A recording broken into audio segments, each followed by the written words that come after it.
Assalamualaikum warahmatullahi wabarakatuh. Ketemu lagi dengan Pak Cahyo di pembelajaran IPA. Sudah siap belajar hari ini? Semoga semua sudah siap, semua sehat, semua ceria dan bisa belajar dengan semangat. Adik-adik semua, untuk hari ini kita akan belajar tentang getaran. Getaran, semua pasti penasaran. Nah, nanti kita akan tahu apa itu getaran. Next, kita lanjutkan pembahasan kita. Adik-adik semua, tujuan pembelajaran kali ini yaitu nanti untuk kalian bisa memahami konsep-konsep getaran. Jadi nanti setelah kalian belajar dengan Bapak hari ini, nanti kalian harus bisa memahami konsep-konsep getaran yang nanti akan Bapak sajikan dan akan Bapak bahas di pembelajaran kali ini. Let's go, kita lanjutkan. Next.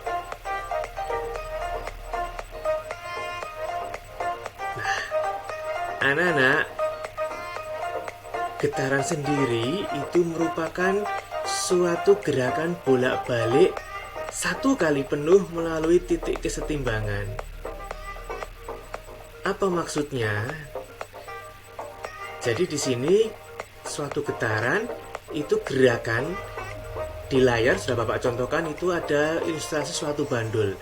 Jadi satu kali penuh maksudnya kalau itu bandulnya dari angka 1, maka dia akan bergerak ke kanan melewati angka 2, angka 3 dan kembali ke 1, itu dinamakan satu getaran.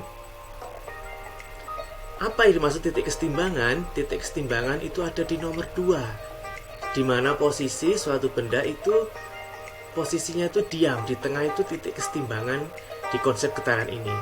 Jadi ketika benda itu di nomor 1, ketika dia ke nomor 2, ke nomor 3, ke nomor 2 lagi, lalu kembali ke nomor 1, dinamakan satu getaran. Bagaimana kalau dimulai dari nomor 3? Sama. Jadi ketika dari nomor 3 ke nomor 2 ke nomor 1 kembali lagi ke 3, itu dinamakan satu getaran.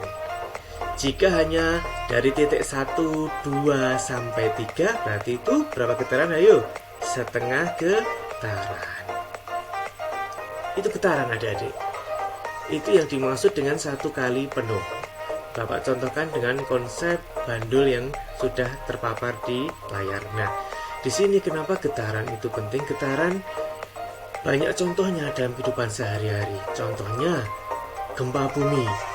Gempa bumi itu gerakan tanah itu juga terjadi konsep getaran di situ. Sehingga ketika terjadi getaran, maka bisa mengakibatkan benda-benda itu bergerak.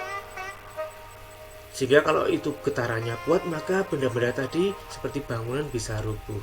Yang kedua pada gitar.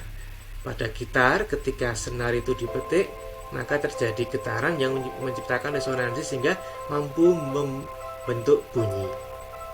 Itu contoh-contoh getaran. Banyak lagi getaran. Nah, kita lanjutkan materi kita berikutnya.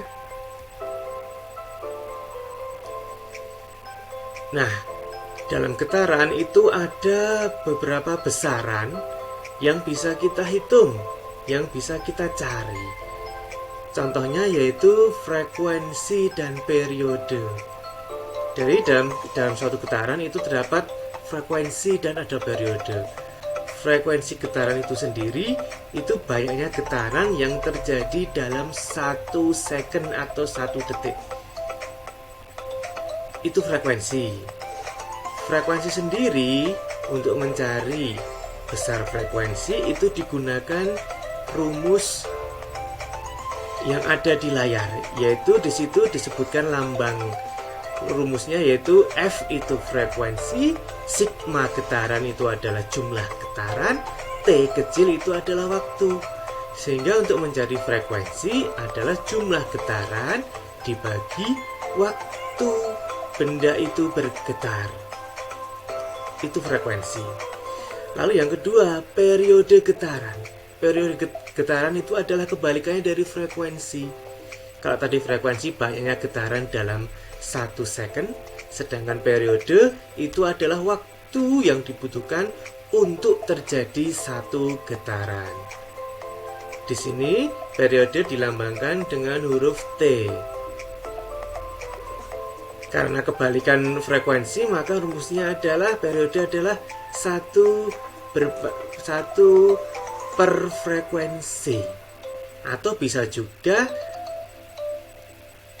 waktu dibagi jumlah getaran itu juga bisa untuk digunakan mencari periode getaran.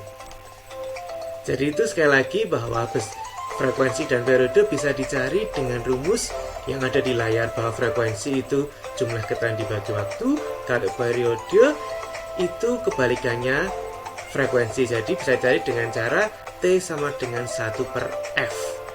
Atau bisa juga T waktunya berapa banyak getaran dibagi jumlah getarannya, maka akan ketemu periode getaran.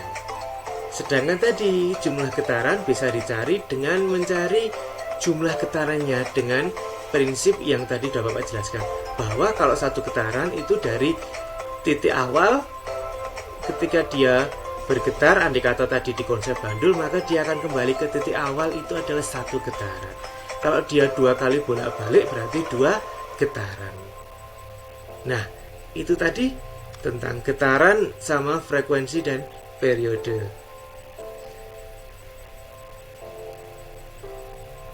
Lalu adik-adik, setelah kalian memahami berapa konsep getaran tadi, materi tadi bisa membantu kalian. Cukup materi dari Pak Cahyo. Terima kasih, sampai ketemu lagi di pertemuan yang akan datang. See you next time. Tetap semangat belajar IPA. Wassalamualaikum warahmatullahi wabarakatuh.